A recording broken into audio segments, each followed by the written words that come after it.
උසාල හැමෝටම සුබ දවසක්. එතකොට පුතේ අද අපි ඔයාලත් එක්ක එකතු වෙන්නේ යාන්ත්‍ර විද්‍යාවේ තුන්වෙනි එපිසෝඩ් එකත් එක්ක. එතකොට මේක මම මේ වීඩියෝ මාලාව හදාගෙන යන්නේ විශේෂයෙන්ම අලුතෙන් සාමාන්‍ය පෙළ විභාග ලියලා උසස් පෙළට ඇතුළත් වෙච්චි 2022 දරුවන් වෙනුවෙන්. එතකොට පුතේ මේක 21 ළමයින්ටත් වටිනවා. මම හිතනවා 20 ළමයින්ට නම් මේකෙන් ලොකු ප්‍රයෝජනයක් නැත වෙති කියලා. හරි. එතකොට පුතේ අපි මේ දක්වා කතා කරපු කොටස් ගැන මතක් කරගත්තොත් අපේ එපිසෝඩ් 1 දී සාපේක්ෂ ප්‍රවේගය ඒ යටතේ සාපේක්ෂ ප්‍රවේගයක් කියන්නේ මොකක්ද? ඊට පස්සේ අපි කතා කරනවා පොළොවට සාපේක්ෂ ප්‍රවේගය කියන්නේ මොකක්ද?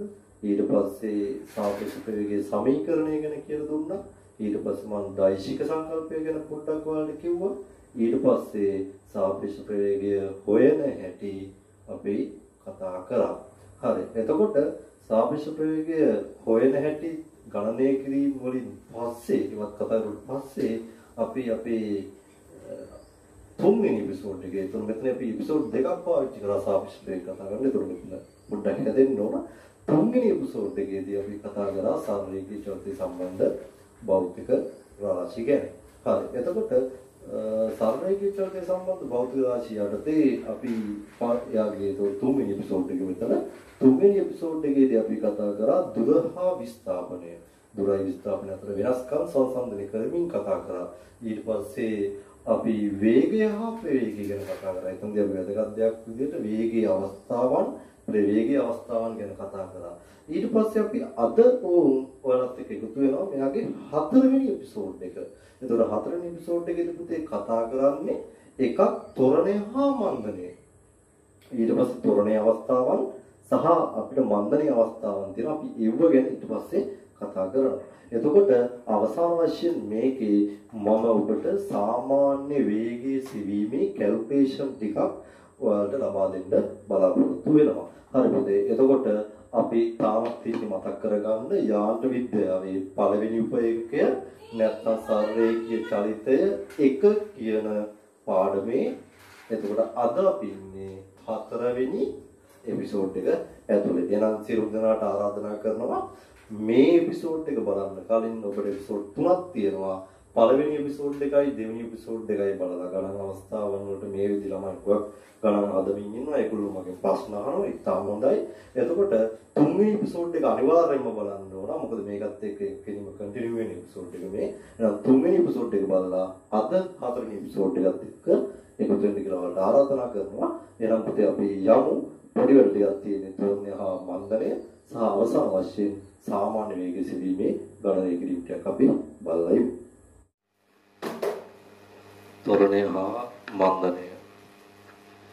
එතකොට පුතේ ත්වරණය කියන්නේ මොකද්ද?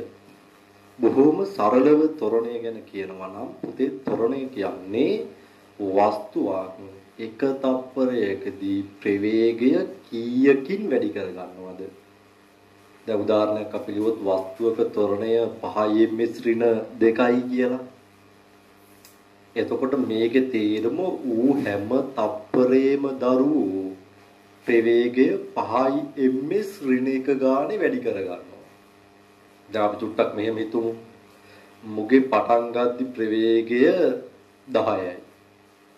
එහෙනම් හැම තප්පරේම ප්‍රවේගය 5 ms ඍණ 1 ගානේ වැඩි කර ගන්නවා නම් එතකොට මුගේ චාලිතය ආරම්භලා පළවෙනි තප්පරේදී ප්‍රවේගය කීයද? එක තප්පරයක් වුණාම ප්‍රවේගය 15. 5කින් වැඩි වෙන්න පටන් ගත්තේ 10යි කියලා දැන් චුට්ටක් කලින් කිව්වානේ. එතකොට දෙවෙනි තප්පරේ ඉවරෙද්දී ප්‍රවේගය කීයද? 20යිනේ. ඊගාව තප්පරේදී 25යිනේ. එහෙනම් තප්පර 8ක් විතර ගියාට පස්සේ ප්‍රවේගය කීයද? එතකොට තප්පරයට 5 ගානේ තප්පර 8කදී ප්‍රවේගය කීයකින් වැඩි වෙන්න ඕනද? 8 වරක් 5 40 කියලා උඹලා ඕඩේකේ තේරුම් ගත්තා කියන පුතේ. එතකොට පටන් ගද්දී එක දරුවෝ කීයද? 10නේ දරුවෝ. එතකොට 10ට අර 40 එකතු කරාම කීයද? 50යි. තේරෙනව නේද තොරණයේ වටිනාකම? එහෙනම් වස්තුවක් තොරණේ යනවා නම් හැම තප්පරයේදීම මුගේ ප්‍රවේගය මොකද වෙන්නේ? ඒ තොරණේ දීලා තියෙන විශාලත්වයට සමාන ප්‍රමාණයකින් ප්‍රවේගය වැඩි කර ගන්නවා. මන්දනය කියන්නේ පැත්ත. ප්‍රවේගය අඩු කර ගන්නවා. තප්පරයකදී කොච්චරකින් ප්‍රවේගය අඩු කර ගන්නවද? ඒකට කියනවා මන්දනය කියලා. හරි අපි හිතමුකෝ 50 ms ශ්‍රීන එකක වේගයකින් ඇරලා එනවා කියලා මොකක් හරි කාර් එකක්. එක පාටම ඈත නේද කෙල්ලෙක්ව දැකලා ගහනවා බ්‍රේක්. නැත්තම් කෙල්ල හප්පගෙන තමයි යන්න වෙන්නේ. එතකොට 50න් ආපු එක බ්‍රේක් ගෙවුවට පස්සේ අපි හිතමු ප්‍රවේගය තප්පරයට නැත්නම් ප්‍රවේගය 8 ms ශ්‍රීන දෙක ගානේ. ඒ කියන්නේ 8 ms ශ්‍රීන එක ගානේ අඩු වෙනවා කියලා හිතමු හැම තප්පරෙම. ඒ කියන්නේ මෙයාගේ මන්දනය 8 ms ශ්‍රීන දෙකයි කියලා හිතන්න. එතකොට 50කින් ආපු වස්තුව මන්දනය 8 ms ශ්‍රීන දෙකකට තමන්ගේ චලිතය වෙනස් කරගන්නවා. එතකොට ඒකේ තේරුම මුගේ ප්‍රවේගය 8 ගානේ අඩු වෙනවා. එතකොට එහෙනම් තප්පර 3කින් පස්සේ උගේ ප්‍රවේගය කීයක් වෙන්න ඕනද? පටන් ගද්දි 50යි. තප්පර 3කදී තප්පරයට 8 ගානේ අඩු වෙනවා නම් කීයකින් අඩු වෙන්න ඕනද? තප්පර 3කදී 8 ඒවා 3ක්. ඒකට කියද්ද 24ක් අඩු වෙන්න ඕන. කාගෙන්ද? මුල් එකෙන්. 50යි. 50යි 24ක් අඩු කරාම කීයද? 26යි. එහෙනම් තප්පර 3ක් ඉවරෙද්දි මුගේ ප්‍රවේගය කීයද? 26 ms ශ්‍රීන එකයි. ඔන්න තොරණේ අදහස්. එහෙනම් තොරණේ කියන එක මෙන්න මේ සමීකරණ වලින් දැන් මම පෙන්නනවා. සමීකරණ වලට එහා ගිය ඔබට කතිකාවතක් තියෙන්න ඕන දරුවෝ තොරණේ ගැන. දැන් මට තේරුම් ගත්තා මම තොරණේ කතා කරේ කොහොමද? සමීකරණ වලින් නෙමෙයි තොරණේ කතා කරන්නේ. තොරණේ නම් තප්පරයට ප්‍රවේගය කීයකින් වැඩි වෙනවද? මන්දනේ නම් තප්පරයට ප්‍රවේගය කීයකින් අඩු වෙනවද? ඒකත් ඔළුවේ තියාගෙන එහෙනම් අපි කියමු වස්තුක තප්පර එකක් තුරදී ප්‍රවේගයේ සිදුවන මොකද්ද? වැඩිවීම. ප්‍රවේගයේ සිදුවන වැඩිවීම කොතර කාලයක් තුරදී තප්පර එකක් තුරදී මේකට කියනවා තොරණය කියලා. පොඩි උදාහරණයක් දීලා තියෙනවා. t සමාන බිඳුවේදී ඒ කියන්නේ මේ චලිතය අපි නිරීක්ෂණය කරන වෙලාවේ බිඳුව කියලා හිතමු කප්පලේ. එතකොට මෙයාගේ ප්‍රවේගය දෙකක් තිබ්බා. දැන් පේනවා තප්පරෙන් තප්පරේ මුගේ ප්‍රවේගය දෙක 5ක් වෙලා 5 8ක් වෙලා 8 11ක් වෙලා. මේක දිහා බැලුවම පේනවා එක තප්පරයකට මුගේ ප්‍රවේගය කීයකින් පුතේ වැඩි වෙනවද? 3 ගානේ වැඩි වෙනවා. එහෙනම් මෙයාගේ මන්දනය 3 ms ශ්‍රීන දෙකයි. මේක අපි කොහොමද හොයන්න ඕන? එක්කෝ ප්‍රවේග වැඩිවීම ඒ ප්‍රවේගයේ වැඩි වෙච්ච ප්‍රමාණයට ගත වූ කාලයෙන් බෙදන්න ඕන. නැත්නම් ප්‍රවේග වෙනස බෙදීම කාලය විදිහට අපිට මේ සමීකරණ ලියන්න පුළුවන්. එහෙනම් තොරණයේ ප්‍රවේග වැඩිවීම බෙදීම කාලය කියන්න පුළුවන්. නැත්නම් ප්‍රවේග වෙනස බෙදීම කාලය. හරි දැන් ඔබට ඕනනම් මෙතන ඉඳන් මෙතනටම ප්‍රවේග වෙනස මේ තප්පර 3 ගැන හිතලා ලියනවා නම් 11 ඍණ 2 නේ ප්‍රවේග වෙනසක් එනවා. ඔබ අවසානයේ මුල් එක අඩු කරන්න එපා. 11 ඍණ 2 බෙදීම කාලය තප්පර 3යි. ඔබට ඕක එතකොට 11 ඍණ 2 කියන්නේ උතනින් හම්බෙන්නේ මොකද්ද දරුවෝ? උතනින් හම්බෙන්නේ ms ඍණ එකක්. ඒ කියන්නේ ප්‍රවේග වෙනසක් නෙවෙයි මෙතන තියෙන්නේ. එහෙනම් ප්‍රවේග වෙනසකින් ඉන්නේ ප්‍රවේගයක්මයි. එතකොට අපිට මෙතන කාලය තප්පර 3ෙන් බෙදුවාම මේ s එකත් උඩට එද්දී තව s ඍණ එකක් දෙනවා. ඒතකොට ඔක්කොම ms ඍණ 2යි. ඒතකොට ඔබට මෙතන ඒකකය හැදෙනවා. මම මෙහෙම පැත්තේ ගියොත් තෝරන ඒකක එනවා. මොකද්ද? ms ඍණ 2යි. පුතාලා ගණනය කිරීමත් එක්කම දාගත්තත් කමන්නේ. එතකොට ඒකකයත් එක්ක මේක ලියාගත්තොත් 11 දෙකකින් අඩු කරලා 11න් දෙකක් අඩු කරලා ඔබ 3ෙන් බෙදන්න. ඒක 9 බෙදීම 3යි. ඔබට උත්තර එනවා 3යි ms ඍණ දෙකක් විදියට. ඔබට ඕන නම් මෙතන 8න් දෙකක් අඩු කරලා 6යි දෙකෙන් බෙදලා ගන්න පුළුවන්. 5න් දෙකක් අඩු කරලා එන 3 එකෙන් බෙදලා ගන්න පුළුවන්. මොකද අදාළ කාලයෙන් බෙදාගත්තාම ඔබට උත්තරේ ලැබෙනවා. හරි පුතේ. එතකොට තොරණය අපිට නැවත වරක් ඔබ කාලයෙන් බෙදලා දෙන්නේ කාමද ප්‍රවේග වැඩිවීමක්. කාලයෙන් බෙදුවොත් ඔබට ඒකට කියනවා ශීඝ්‍රතාවක් කියලා. එහෙනම් අපි කියනවා ප්‍රවේගයේ වැඩිවීමේ ශීඝ්‍රතාව තොරණයයි. නැත්නම් කියනවා ප්‍රවේගය වෙනස් වීමේ ශීඝ්‍රතාව. කාලයෙන් බෙදුණා ශීඝ්‍රතාව කියලා කියනවා. එහෙනම් තොරණය නම කියනවා තොරණය ප්‍රවේගයේ වැඩිවීමේ ශීඝ්‍රතාවක් ලෙසද අර්ථ දක්වන්න පුළුවන්. හරි එහෙනම් අපිට තොරණය ගැන අදහසක් ආවා. මන්දනයේ රිවර්ස් එක වස්තුවක තප්පර එකක තුලදී ප්‍රවේගයේ සිදුවන අඩුවීම මන්දනයයි. තප්පර එකක ප්‍රවේගයේ සිදුවන අඩුවීම මන්දනයයි. හරි. එතකොට ඔබට මම පෙන්නනවා පටන් ගද්දි 30ක ප්‍රවේගයෙන් ගිය මෝටර රථයක් ක්ෂණිකව තමන්ගේ වේගය අඩු කරගන්න තිරිංග යෙදීම නිසා බ්‍රේක් ගන්නට අපි කියනවා තිරිංග යෙදීම නිසා ඈත මොකක් හරි පාරේ නේද බල්ලෙක් පයින්නවා නැත්නම් කෙල්ලෙක් පයින්නවා මොකක් හරි කමන්නේ දැක්ක ගමන් අපි කෙල්ලව බේර ගන්න හරි බල්ලව බේර ගන්න හරි නේද ඩ්‍රයිවර් මහත්තයා තිරිංග යොදනවා යොදද්දි මුගේ ප්‍රවේගය ඔබට පේනවා වේගෙන් අඩු වී යනවා කීය ගන්නද මේ 30 22 දක්වා. ඒ කියන්නේ පළවෙනි තප්පරෙදී මේක ප්‍රවේගය 8කින් අඩු කරගෙන 22 ඉඳන් 14ට ආයත 8කින් අඩු වෙනවා. ඒ කියන්නේ මෙයාගේ ප්‍රවේගයේ ඒකාකාරව අඩු වීමක් තමයි මෙතන පේන්නේ. හරි. එතකොට ඔබට හැම තප්පරේ ප්‍රවේගය 8කින් අඩු වෙන නිසා මෙයාගේ මන්දනය ලියන්න පුළුවන් 8යි ms ඍණ 2යි. මේකත් ඔබට ලියන්න පුළුවන් ප්‍රවේග අඩු වීම බෙදීම කාලය මන්දනය කියලා. නැත්නම් ප්‍රවේග වෙනස බෙදීම කාලය. ඔබට දැන් මෙතන මන්දනය අපි හිතමු මෙතෙන් ඉඳන් මෙතනට දැන් ඔබ ප්‍රවේග වෙනස ලියන්නේ 6 අවසාන ප්‍රවේගින් අවසාන ප්‍රවේගින්. ඔබ හැමතිස්සෙම වෙනසක් ගන්න එක කොහොමද දරුවෝ මතක් කරගන්නේ? ඔබ පෙට්‍රල් මිල අපි හිතමුකෝ 150 ඉඳන් 170 දක්වා වැඩුණා. එහෙනම් පෙට්‍රල් මිල වැඩි වීම කියන්නේ 170 150. පසු එකකින් පෙර ඒක අඩු කරලා. එහෙනම් පසු ප්‍රවේගයෙන් පෙර ප්‍රවේගය අඩු කරලා අපි කාලෙන් බෙදනවා. ඒ කියන්නේ තප්පර 3ෙන් බෙදනවා. එතකොට ඔබට මෙතන ලැබෙන්න උනා මොකද්ද මේ දෙන්නගේ අඩු කරුවට පස්සේ ඉන්නේ ඍණ 24. අන්න මන්දනේ ඔබට ඍණ ලකුණක් එක පේන්නේ බෙදීම 3. ඔබට එනවා ඍණ 8යි ms ඍණ 2යි. ඒක ඍණ ලකුණෙන් සම්පූර්ණ මත තියාගන්න ප්‍රවේගයේ අඩුවීම හේවත් නේද මන්දනය කියන එක පෙන්වනවා. ඒතකොට මන්දනය නැත්තම් ප්‍රවේග අඩුවීම කියන කාරණය ඔබට ගණනය කිරීම ඇතුළේම රිම් ලකුණක් එක්ක පේනවා. ඒක හරි සුන්දරයි. බලන්න තොරණේ දන් ලකුණක් එක්ක පේනවා ප්‍රවේග වැඩි වීම කියන එක. මේ මෙතන ඒතර ලකුණක් පේන්නේ නැහැ කියන්නේ දන් ලකුණක්. එතකොට මන්දනයේ ප්‍රවේගය අඩු වෙනවා කියන එක හැම තප්පරේම 8 ගානේ ප්‍රවේගය අඩු වෙනවා කියන එක පෙන්වන්න රිම් ලකුණක් එනවා. හරි. එතකොට මන්දනය ප්‍රවේගය අඩුවීමේ සීඝ්‍රතාව විතර ලියන්න පුළුවන්. මොකද කාලෙන් බෙදුවා නම්. එතකොට ප්‍රවේග අඩුවීම කාලෙන් බෙදුව ප්‍රවේගය අඩුවීමේ සීඝ්‍රතාව මොකද දරු මන්දනය විදිහට ගන්න පුළුවන්. එහෙනම් මම හිතන්නේ හරිය ලස්සනයි නේ මේ කාරණා ටික හරියම ලස්සනයි. තොරණය සහ මන්දනය අපි හරිය අපූර්වට අර්ථයක් ගත්තා. ඊට පස්සේ අපිට තොරණය හා මන්දනයේ අවස්ථා ඉතාම සරල කොටසක් කතා කරන්න දෙනවා. අපි මේ කතාව බලලා ඉමු. හරි. තොරණේ අවස්ථා සහ මන්දනයේ අවස්ථා. එතකොට මම මේ නෝට් එකේ හැමතිස්සෙම ඔයාලට පෙන්නලා තියෙනවා අර එකම කතාවක දෙපැත්ත දුර විස්ථාපනය වේගය ප්‍රවේගය වේගයේ අවස්ථා ප්‍රවේගයේ අවස්ථා තොරණය මන්දනය තොරණයේ අවස්ථා මන්දනයේ අවස්ථා. එතකොට මේ විදිහට උපර නෝට් එක දමා ගැනීමෙන් තියෙන වටිනාකම තමයි ඔබ මේක ලියලා මේක යටින් දියන්නේ නැතුව එකම පිටුවේ දෙපැත්තේ මෙහෙම වෙන් කිරීමෙන් සංසන්දනාත්මකව මත තබා ගැනීම නේද? ඒතකොට මේ ටික ඔක්කොම රෙද්ද ගැඩුවා වගේ ඔබට පේනවා.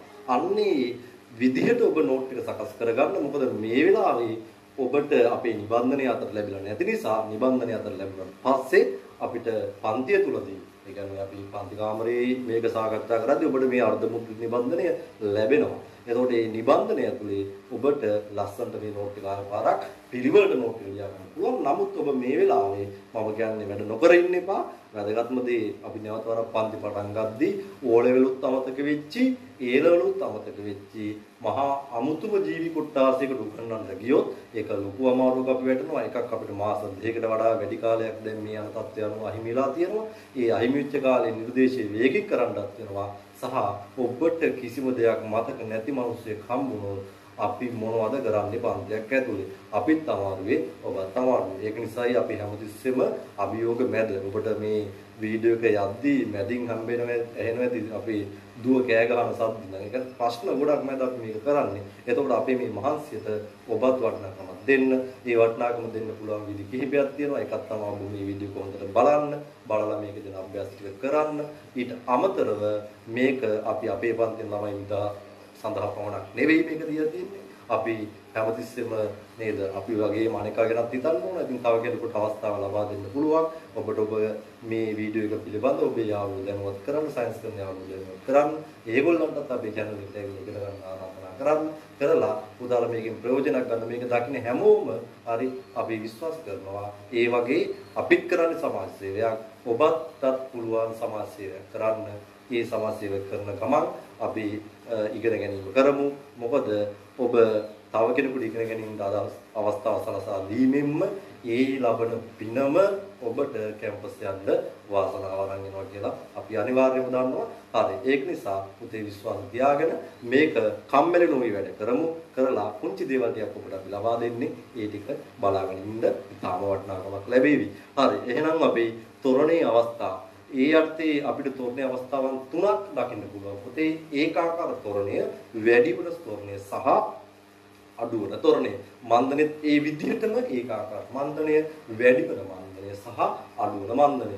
වැදගත්ම දේ තමයි ඔබගේ නිර්දේශයේ ඇතුලේ වස්තුවක චලිතය සඳහා චලිත සමීකරණ ඔප්පු කරලා තියෙන්නේ. චලිත සමීකරණ ඔබට භාවිතා කළ හැකි වන්නේ ඒකාකාර තොරණ සහ මන්දන සඳහා පමණයි. හරි. එතකොට එහෙනම් මේ වැඩිවන තොරණ සහ වැඩිවන මන්දන ඒ වගේම අඩුවන තොරණ සහ අඩුවන මන්දන කියන කොටස් වලින් ඔබට ගණිතමය අවස්ථාවන් ලබා දෙන්නේ නැත. ඒක ගැන අපි චුට්ටක් මෙතන බලනවා. නමුත් ගණිතමය අවස්ථාවන් දෙන්නේ නැහැ. හරි. එතකොට ඒකාකාර තොරණයක් කිව්වොත් දරුවෝ වස්තුවක් හැම තප්පරයේදීම ප්‍රවේගය වැඩි කරගන්නේ සමාන ප්‍රමාණ වලින් නම්. ඔබ කලින් ගැටලුව මතකයි ප්‍රවේගය 3 ගාන හැම තප්පරෙම වැඩි කරගත්තා. ඒගොල්ලන්ගේ එහෙම තොරණයක් නම් තියෙන්නේ පුතේ අපි ඒකට කියනවා මොකද්ද? ඒකාකාර තොරණයක්. මම දාලා තියෙන නෝට් එක වස්තුක සලකවද චලන සීමාව තුළ සෑම තප්පර එකක් තුළදීම ප්‍රවේගය සමාන ප්‍රමාණ වලින් වැඩි වෙයි නම් ඒට ඇත්තේ ඒකාකාර තොරණයකි. අන්න පුතේ අහිංසකයිනේ. එතකොට මේ බලන්නකෝ පළවෙනි තප්පරේදී මුගේ ප්‍රවේගය 2 ඉඳන් 5 දක්වා 3කින් වැඩි වෙලා. අන්න 5 ඉඳන් 8 දක්වා අනේ 3යි. 8 ඉඳන් 11 දක්වා ඒ තප්පරේ කීයද දරුවෝ 3යි. අන්න සන්තෝසයි. එහෙනම් මේකගේ හැම තප්පරේම ප්‍රවේගය 3 ගාණින් වැඩි වෙන නිසා මූට තියෙන්නේ මොකද්ද? ඒකාකාර ප්‍රවේගයක්. දැන් අපි හිතමුකෝ ඔබට ගැටලුවක ලබා දෙනවා පුතේ. ඔබට ගැටලුවක ලබා දෙනවා. මෙන්න මේ වගේ සටහනක්. මොකද්ද සටහන? අපි හිතමු පළවෙනි තප්පරේදී 2 ඉඳන් 5 දක්වා ප්‍රවේගය වැඩි කරගත් එක ඊගාව තප්පරේදී ප්‍රවේගය 5 ඉඳන් 10 දක්වා වැඩි කරගන්නවා. ඔබ මේ රූපේ ආයපාරක් අඳ ගන්න ඕන වැඩි වෙන තොරණයට තමයි මේක අඳ ගන්න ඕන. හරි. ඊගාවට මේක ප්‍රවේගය 18 දක්වා වැඩි කරගන්නවා. බලන්න පළවෙනි තප්පරේ ප්‍රවේගය 3කින් වැඩි වුණා, දෙවෙනි තප්පරේ ප්‍රවේගය 5කින් වැඩි වුණා, ඊගාව තප්පරේ තුන්වෙනි තප්පරේ වෙදි මේකයි ප්‍රවේගය කීයකින් වැඩි වෙලාද? 8කින් වැඩි වෙලා. ප්‍රවේගය වැඩි කරගන්න ප්‍රමාණයත් වැඩි කරගන්නවා. හොඳට මතක තියාගන්න. ප්‍රවේගය වැඩි කරගන්න නම් තොරණයක්. ඒ ප්‍රවේගය වැඩි කරගන්න ප්‍රමාණයත් වැඩි කරගන්නවා නම් ඒකට කියනවා මොකද්ද දරුවෝ? වැඩි වෙන තොරණයක් කියලා. හරිම සරලයි. මේ වගේ තොරණ ඔබට දකින්න පුළුවන් බොහෝ විට රොකට් එකක් අපි චලිතයක් ගැන හිතුවොත් රොකට් එක පෘථිවි කක්ෂයෙන් නිදහස් වෙන්න ඔබ චලිත වන අවස්ථාවක් ගැන හිතුවොත් එයාගේ බොහෝ විට අපි දකින්නේ වැඩි වෙන තොරණයක්. හරි ඒ වගේම තමයි අඩු වෙන තොරණ ගැනත් කියන්න පුළුවන්. අපි මෙන්න මේ විදිහට අඩු වෙන තොරණයට ඔබ රූපයක් අඳ ගන්නවා නම් ඒක ඔබ වෙනම් අඩු වෙන තොරණයකින් මාතෘකාවක් දා ගන්නවා. මම මේව පෙන්නන්නම්. මුගේ තොරණේ පුතේ පළවෙනි තප්පරේ 2 ඉඳන් 12 දක්වා ප්‍රවේගය වැඩි කර ගන්නවා. ඊගාව තප්පරේදී ආන්න පුතේ අපිට පේනවා ප්‍රවේගය කීයක්ද 20 දක්වා වැඩි කරගන්නවා. ප්‍රවේගය දිගටම වැඩි කර ගන්නවා. ඊගාවට 25 ms ශ්‍රේණියක දක්වා වැඩි කර ගන්නවා. බලන්න මේක පළවෙනි තප්පරේ ප්‍රවේගය 10කින් වැඩි කරගත්තා. දෙවෙනි තප්පරේදී මේක ප්‍රවේගය වැඩි කරගන්නේ කීයකින්ද? 8කින්. තුන්වෙනි තප්පරේදී පුතේ අපිට පේනවා මේක ප්‍රවේගය වැඩි කරගන්නේ 5කින්. දිගටම ප්‍රවේගය වැඩි කරගන්නව නේද? අන්න. ඔව්. එහෙනම් තොරණයක්. ප්‍රවේගය වැඩි කරගන්නව නම් තොරණයක්. එතකොට වැදගත්ම දේ තමයි ප්‍රවේගය වැඩි කරගන්න ප්‍රමාණය ටික ටික මොකද වෙන්නේ? අඩු වෙනවා. අන්න බලන්න මේක ඒක නිසා මොකද්ද? අඩු වෙන තොරණයක්. අපේ උන්ට පෞකාර සිතුවිල්ලක් එනවා. මොකද්ද? අඩු වෙන තොරණය කියන්නේ මුන් හිතන් ඉන්නවා මන්දනයක් කියලා. බලන්න කොච්චර පෞකාර සිතුවිල්ලක්ද කියලා. යකඩෝ මේක තොරණයක්. ප්‍රවේගය වැඩි කරගන්නවා. හැබැයි ප්‍රවේගය වැඩි කරගන්න ප්‍රමාණය ටික ටික මොකද වෙන්නේ පුතේ? අඩු කරගන්නවා. ඒක තමයි මේක තොරණයක් කියලා මතක තියාගන්න. ප්‍රවේගය වැඩි කරගන්න ප්‍රමාණය කාලයත් එක්ක අඩු වෙන නිසා මේක කියනවා අඩු වෙන තොරණයක් කියලා. මෙවැනි චරිතක් තියෙනවා. ඔබට පදාර්ථයේ ගුණ ඒකකයේ තුල පදාර්ථයේ යාන්ත්‍රික ගුණ ඒකකයේ තුල එතකොට මේක ඔබ කතා කරන්න වෙන්නේ 2022 ළමයින්ට නම් 2022 අවුරුද්දේ තුලේ කතා කරන්න වෙන්නේ. අන්න පාඩමක් තියෙනවා ඔබට දුෂ්ටාවිතාවේ. දුෂ්ටාවිතාව තුලදී අපි දුෂ්ටාවිතල්ලයක් තුල ගෝලීය වස්තුවක් අතහැරියාම අපිට පෙන්වන්න පුළුවන් එයාගේ චලිතය අඩු වෙන තොරණයක්. එතකොට මේ වගේ තැන්වලදී ඔබට මේ වචන ඇහෙයි. එතකොට ඒවා තේරුම් ගන්න ඕන නිසා ඔබ දැන් මෙවුවා මේ විදිහට මතක තියාගෙන ඉන්න එක වටිනවා. හරි. එතකොට ඔබට මන්දනීය අවස්ථා ගැන කතා කරනවා නම් කතාව අර විදිහටමයි සෑම තප්පරයකදීම දරුවෝ මූ ප්‍රවේගය අඩු කරගන්නේ සමාන ප්‍රමාණයකින් නම් මෙන්න මේ රූපේ බලන්න 30 ප්‍රවේගය 22 දක්වා 8කින් අඩු කරගත්තා. ඊගාව තප්පරේ 22 14 දක්වා කීයකින්ද? ආයත් 8කින් 14 ඉඳන් 6 දක්වා ආයත් 8කින්. එහෙනම් එකම ප්‍රමාණයකින් සෑම තප්පරයක් තුලම ප්‍රවේගය අඩු කරගන්නවා නම් මේ කාට ඇත්තේ මොකද්ද? ඒකාකාර මන්දනයක්. හරි. එතකොට වැඩි වෙන මන්දනය කියන්නේ මම තුට්ටක් පුතාලට අදහසක් දෙන්න. මෙන්න මේ විදිහට අපි හිතමු 30 ප්‍රවේගය ඊගාව තප්පරේදී 27ක් වුණා. ඊගාව තප්පරේදී අපි මේක හිතමු 22ක් වුණා. ඊගාව තප්පරේදී අපි හිතමු මේක පුතේ 16ක් වුණා කියලා. හරි නේද? එතකොට 30 ඉඳන් 27 දක්වා ප්‍රවේගය 3කින් අඩු වෙලා තියෙන්නේ. ඊගාවට 27 ඉඳන් 22 දක්වා ප්‍රවේගය 5කින් අඩු වෙනවා. ප්‍රවේගය අඩු වෙන නිසා තර්කයක් නැහැ මේක මන්දනයක්. ඊගාවට 22 16ක් කියන්නේ ප්‍රවේගය කීයකින් පුතේ අඩු වෙලා තියෙනවද? 8කින් අඩු වෙලා තියෙනවා.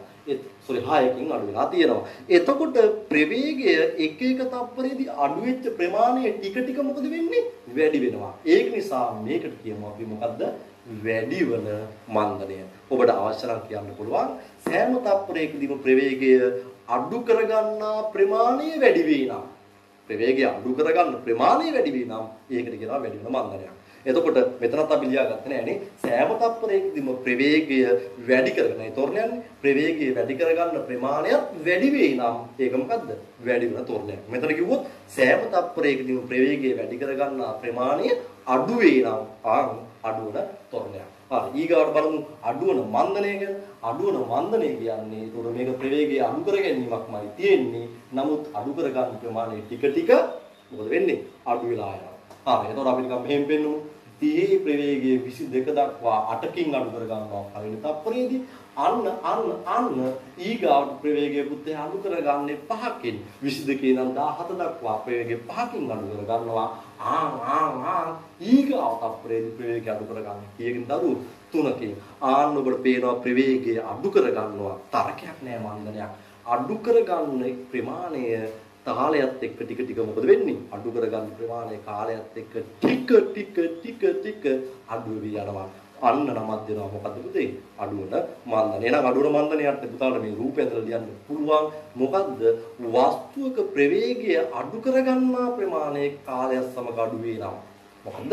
වස්තුවක ප්‍රවේගය අඩු කරගන්නා ප්‍රමාණය කාලයත් සමග අඩු වෙනවා. ඒකට කියනවා දරුවෝ අඩු වෙන මන්දනයක් කියලා. එහෙනම් පුතාලට මෙන්න සර්රේඛීය චලිතය විස්තර කරන්න අවශ්‍ය වෙන භෞතික රාශීන් සියල්ලම ඉතාම ලස්සනට මේ වීඩියෝ එකේ දාලා තියෙනවා. ඉතාම ලස්සනට දාලා තියෙනවා. හොඳට බලාගෙන නෝට් එකක් සකස් කරගන්න ඕන. අපි අද කතා කරේ සර්රේඛීය චලිතය සම්බන්ධව පුතාලට අවශ්‍ය වෙන භෞතික රාශී සම්බන්ධ කොටස් ටික. එතකොට මේකේ ඊගාව එපිසෝඩ් එකෙන් මම ඔබට සර්රේඛීය චලිතය සම්බන්ධ චලිත සමීකරණ සහ තිරස් චලිතයට සමීකරණ භාවිතා කරන හැටි ගණනය කිරීම ටික එපිසෝඩ් 4 විදිහට ලබා දෙනවා. එතකොට ඔබගේ සබ්ජෙක්ට් 3 අවසන් වෙනවා එතනින් පස්සේ. එතකොට සබ්ජෙක්ට් 3 කියන්නේ සාමාන්‍යයෙන් අපි පන්තියක් ඇතුලේ ආරම්භයේදී තාම සෙමින් යන පාඩමක්. ඔබට සති 3ක්වත් අපි පන්තියක් ඇතුලේ කතා කරන වැඩ ටිකක් තමයි මේ අපි කුඩා කාලයක් ඇතුලේ ඔබට මේ විස්තර කරලා දුන්නේ. ඉතින් පුතාලට ඔබට අපි යම් වැදගත් දෙයක් දෙනවා නම් ගුරුවරු හැටියට මගේ පුතාලගේ යුතුයකම වෙන්නේ අපි කියන දේවල් තේරුම් අරගෙන මේ වැඩ ටික ඉතාම ඕනෑකමින් කරගෙන යන එක. එතකොට නෝට් එකක් සකස් කරගෙන අපි එපිසෝඩ් 4 ඉවර වෙච්ච ගමන්ම අපේ WhatsApp group එකත් එක්ක සම්බන්ධ වෙලා ඉන්න දරුවන්ට සම්බන්ධ වෙන්න කැමති දරුවෝ මම අනිත් වීඩියෝට දාලා තියෙනවා. මේ වීඩියෝ එකට කලින් ඔබට තව වීඩියෝ දෙකක් බලන්න තියෙනවා. ඒ වීඩියෝ දෙක බලලා තමයි ඔබ මේ තුන්වෙනි වීඩියෝ එක බලන්න ඕන. ඒ පළවෙනි වීඩියෝ දෙකේ මම WhatsApp නම්බරයක් ඔබට ලබා දීලා තියෙනවා. ඒ WhatsApp නම්බරේ ඔබ අපිට අපේ 2022 කණ්ඩායමත් එක්ක එකතු වෙන්න ඔබට කැමැත්තක් තියෙනවා නම් ඔබගේ නම සහ පාසල අපිට WhatsApp message එකක් විදිහට ඒ නම්බරයට ලබා දෙන්න. ඒකට අපි ඇඩ් කරගන්නම්. ඒත් එක්කම අපිත් එක්ක එකතු වෙලා ඉන්න දරුවන්ගේ තියෙන ලොකුම වගකීම වෙන්නේ ඔබට අපි ලබා දෙනවා. ඔබ මේ දේ ලබා ගන්න ගමන් පුතේ ඔබගේ සහෝදර ශිෂ්‍යයන්ටත් මේක දකින්න මේ දැනුම වමාරු කරගන්න අවස්ථාව ලබා දෙන්න ඕන. ඒක නිසා ඔබ මේ channel එක ගැන දැනගත් වහාම තව ඔබේ යාළුවෝ 3 දෙනෙකුට 4 දෙනෙකුට මේක දැනුවත් කිරීමෙන් ඔවුනුත් ඉගෙන ගන්න. ඔවුනුත් ඉගෙන ගන්න. ඔබත් ඉගෙන ගන්න. මුළු ලංකාවම ඉගෙන ගන්න එකයි අපේ බලාපොරොත්තුව. අපි පන්ති මම වෘත්තීය ඉංජිනේරුවෙක් විදියට සේවය කරලා අවුරුදු 6කට පස්සේ සම්පූර්ණම මගේ අවුරුදු 10ක් විතර අපි උසස් පෙළ ළමයින්ට මම සලසවි ජීවිතයේ ඉඳන්ම ඉංජිනේරු ෆැකල්ටි ඉන්න කාලේ ඉඳන්ම ඉගෙනීම් කටයුතු කරා. ඉතින් මම රැකියාවත් එක්කත් ඉගෙනීම් කටයුතු කරා. අවසාන වශයෙන් මම දැන් ළමයින්ට පූර්ණ කාලීන යම් කාල සීමාවක් ගුරුවරයෙක් විදිහට කටයුතු කරනවා. එතකොට මේ වර්තමාන තත්ත්වය හැමුවේ අපි කිසිසේත්ම දරුවෝ ගෙදරට වෙලා වැඩ කටයුතු නොකර ඉන්නවට කැමති නැහැ. හේතුව අහිමි වෙන කාලය ඔබට අහිමි වෙනවා නම් ඔබ ඒකෙන් ප්‍රයෝජනයක් ගන්න නැතුව අහිමිලා යනවා නම් මේක ඍජුව හෝ වක්‍රව ඔබගේ උසස් පෙළ විභාගයට බලපානවාමයි. ඒක නිසා එය අවම කිරීමේ අදහස තමයි අපි මෙතන තියාගෙන ඉන්නේ. එතකොට ඔබට මේ වැඩසටහනත් එක්ක එකතු වෙන ගමන් නැවත වරක් මතක් කරනවා ඔබටත් පිම්පිරන වැඩක් කරගන්න පුළුවන්. අර අපි කිව්වා වගේ ඉගෙන ගන්න කැමැත්තෙන් ඉන්න දරුවන්ට අපේ මේ channel එක ගැන දැනුවත් කරන්න. ඒත් එක්කම ඔබටත් පුළුවන් දිගටම මේ වීඩියෝ පිළිබඳ මැසේජ් එක ලබා ගන්න අපේ channel එකට ගිහිල්ලා YouTube channel එකත් එක්ක සම්බන්ධ වෙලා එතනින් subscribe button එක ඔබලා ඔබට මෙවැනි වීඩියෝ එකක් දාපු ගමන්ම පණිවිඩයක් ලබා ගන්න පුළුවන්. ඒ විදිහට සහ අපි අවසාන වශයෙන් කියන ස්මාර්ට්ෆෝන් එකකින් සහ අන්තර්ජාලයෙන් ඔබට ගන්න පුළුවන් එකම වටිනාකම විදිහට විතරයි මම මේ දකින්නේ. මෙවැනි අවස්ථාවකදී ඔබට අධ්‍යාපනය මේ channel හරහා කරගන්න පුළුවන්. හරියට එහෙනම් සියලුම දෙනාට නැවත වරක් සුබ ප්‍රාර්ථනා කරමින් අපි අද එපිසෝඩ් එක සමු ගන්නවා. මගේ පුතාලා හරි. ඒතකොට මම ඉල්ලුවා වගේ අර කිව්වා වගේ ඔබේ යාළුවන්ව දැනුවත් කරලා මේ වැඩත් එක්ක මේ වැඩ ටික කරගෙන යන්න. ගෲප් එකේ දෙන වැඩ ටික කරුණාකරලා කරන්න. ඔබව දකින්න තියනවා අපි හරි කැමති. දැන් මාස ගණනාවක් තිස්සේ අපි ඔබව දකින්නේ නැතුව මේ කැමරාවක් දිහා බලාගෙන අපි නිකන් කඩුවක බැඳපු මහා යෝධයෙක් වගේ නේද? මගේ අතපය විශ්ු කරන විදියක් නැහැ. මගේ සවුන්ඩ් වෙනස් කරන විදියක් නැහැ. ඔබ දන්නවා මගේ ටීචින් ස්ටයිල් එකක්වත් ඔබට මේ වෙද්දී දකින්න නැහැ. අපි කම්මැලි ගැනීම රටාවක් කරන්නේ මෙන්න මේ කැමරාවක් දිහා බලාගෙන. ඉතින් මේ වැඩේ කරන්නේ ටිකක් කම්මැලි තමයි. නමුත් අපි අවස්ථානුකූලව සයන්ස් දරුවෝ විදියට වැඩ කටයුතු කරන්න ඕන. ඒක නිසා මේ වැඩේ කරන්නේ. එහෙනම් පුතාලට නැවත වරක් මතක් කරනවා. ආය අමතක කරන්න එපා. කාලේ නාස්ති කරගන්න එපා. කාලසටහනක් හදාගෙන මේ විදියට වීඩියෝත් එක්ක හරි කමන්න ඔබේ වැඩේ කරන්න.